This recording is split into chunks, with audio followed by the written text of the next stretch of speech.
Good day, or perhaps good evening, Agent Twilight. We thank you for returning to this series after the loss of our hardware and software, something that has caused a gap between our communications, and is the reason why nothing has been seen since the mission of the Three Witches. This time, however, we'll need you to sit back and review alongside our normal operative, Agent Pokeprof, as he goes into details about Operation Strix, detailing your mission data so as future agents may learn from your great deeds. Because as we discussed before, everyone must know of the mission that saved us from war. The mission known to others simply as SpyXFamily. SpyXFamily, or just SpyFamily depending on who you ask. If there's any anime or manga that's taken the world by storm in the last year or so, it would be this one. Just how big it's gotten I'll get into in a little bit, but this is such a good series that I'm not even wanting to do my normal preamble here. Let's just get into it straight out. Created by mangaka Tatsuya Endo, this series focuses on Agent Twilight, a spy from the country of Westalis, trying to ease tensions between his country and that of neighboring country Ostania. Relationships are so poor at this time that should things go wrong between the two, war would erupt in such a way as to threaten peace of the very world. To do this, Twilight must get close to Donovan Desmond, who's a leader of Ostania's national party. With Desmond being a known recluse, only ever rarely appearing at events, Twilight must construct a fake family that will allow him to get access into getting close to Desmond.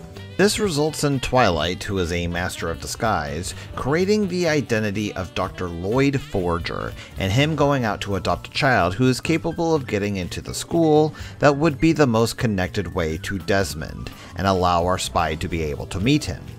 It is here that we meet Anya, a young orphan who we quickly find out is a telepath, being able to read Lloyd's mind. Both wanting to get out of the orphanage and being obsessed with spies thanks to a kids show, Anya tricks Lloyd into thinking that she is the perfect child for his mission, getting adopted by him that very same day.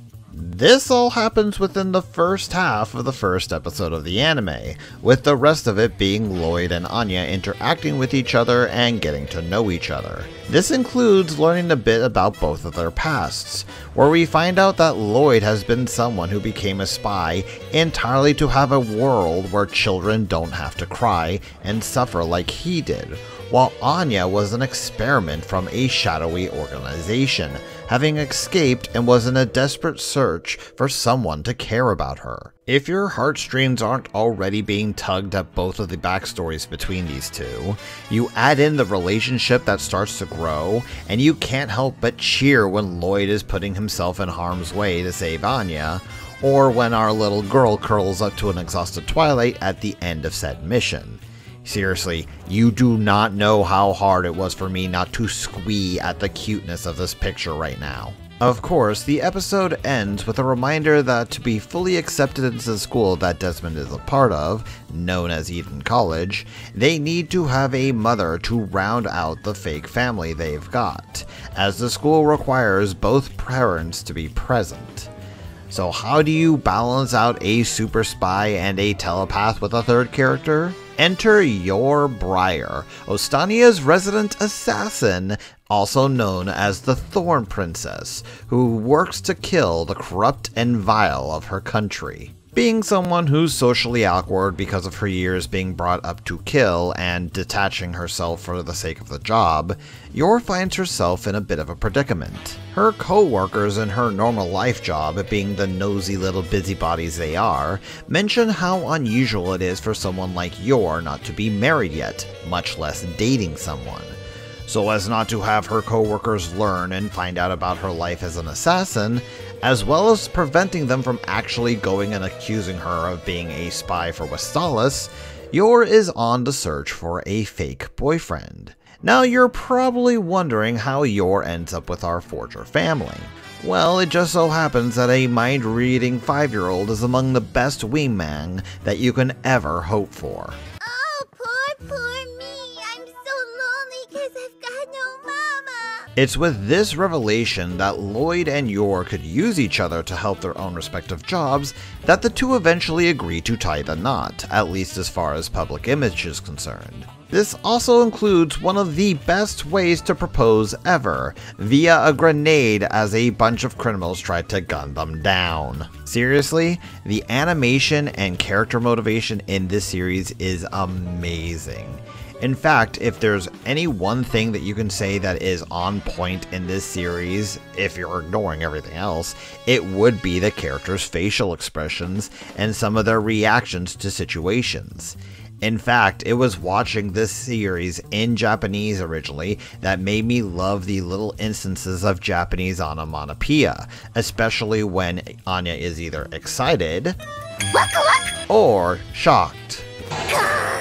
But it isn't just the animation, as wonderful as it is, that got me to really love the series. And believe it or not, it's actually got a little bit to do with personal reasons for me here. You see, there's one thing that my mom has always kind of did as I was growing up, and that would be to anyone that me or my siblings would befriend would often become close enough to become family in truth. One of my best friends that I've known since elementary school, for example, actually calls my mom Mom as well to this day. It's because of that aspect of my childhood that I long ago learned that family isn't just a thing of blood, but also those you find in your life that can bring you happiness and joy. And one of the greatest appeals of SpyXFamily is the fact that we get to see these three characters come together as a true family. We see it as early as episode 1, where Lloyd actually collapses after Anya succeeds in a test to get into Eton College, simply because he relaxed. The spy then questions why he relaxed at all, since it's not something he would normally do. We see this with how quickly Yor's relationship with Anya develops as well, when we go and actually get to the interview with some of the people running Eton College itself.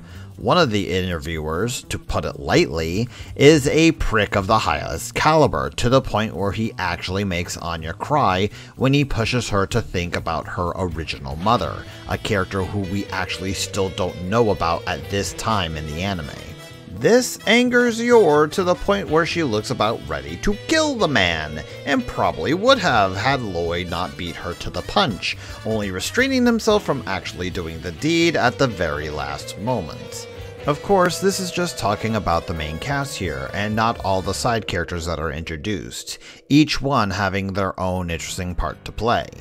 At Eden School itself, we've got Mr. Elegant Henderson, who serves as the teacher to keep an eye on Anya, Becky Blackbell, who becomes Anya's friend on the very first day, and Damien Desmond, the son of Donovan Desmond, and who Anya is supposed to befriend. This plan fails almost immediately when our pint-sized pink-haired gal decks Damien for him being a little butthead.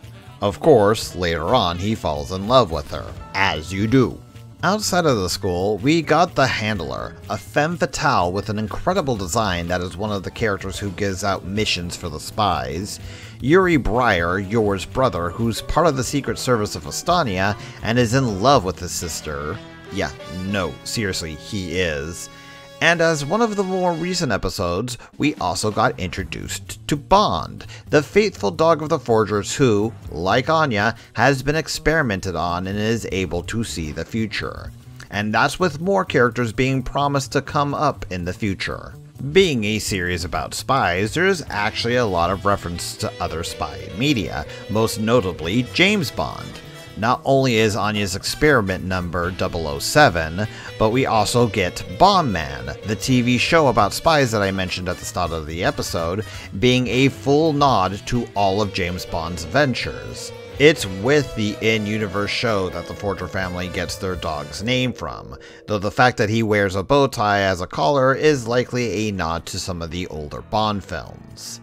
This is not the only reference that the series does either, with one episode in particular referencing a bunch of other shonen anime, including a full-on sequence that is a complete reference to the Dragon Ball Z's Namek saga, complete with blue grass and green skies. And this is clearly just me gushing about the series itself. Let's actually look at just how popular the series has gotten, because it's really kind of insane. The manga started out being released only back in March of 2019, and not only does it now have its own anime that's partway through its second season, but it also has a light novel, a fan book with a full-on collection of information about the series, and even a full-on musical that's currently in production in Japan. It's gotten to be really, really big. Which makes it all the more sad that Endo-sensei doesn't really like the series that much. I'm actually quite serious here.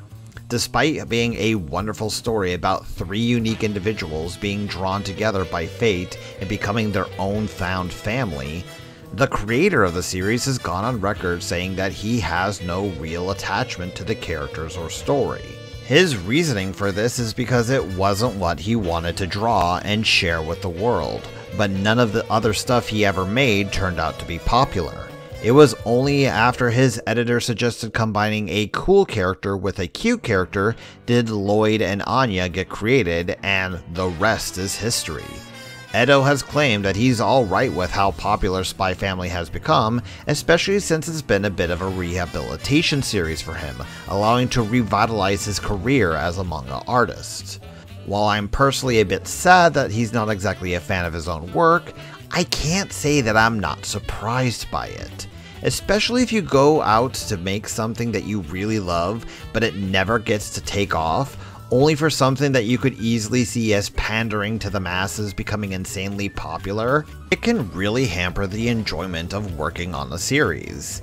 I'm a bit glad he's continuing to push on though, as it's rather amazing how quickly I've come to care for these characters and wanting to see their continuing journey. As a franchise as a whole, SpyXFamily has become one of my favorite things to watch. Not only is the world engaging enough to make us curious about just how Lloyd, Anya, and Yor will succeed in completing Operation Strix, but we also get the desire to see them continue on as a family even after their mission is done, something that Lloyd has said more than once in a series wouldn't happen, thus adding the tension. We get other wonderful side characters who have all become quick favorites, either by their over-the-top nature or by how they can relate to the main cast, and it becomes surprisingly easy to get invested in their wants and needs. Everyone stands out in their own way, and with a flair that's actually hard to see in some franchises that have so few episodes to their name. And it always leaves me anxious to just see what will happen next mission.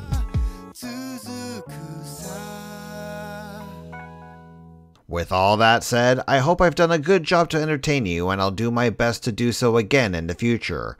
Hopefully you'll follow along my content by subscribing and doing all the other things that gives us YouTubers life. If you want to support me a bit more, I do have a Patreon where you can get access to bonus content. But until next time, stay frosty.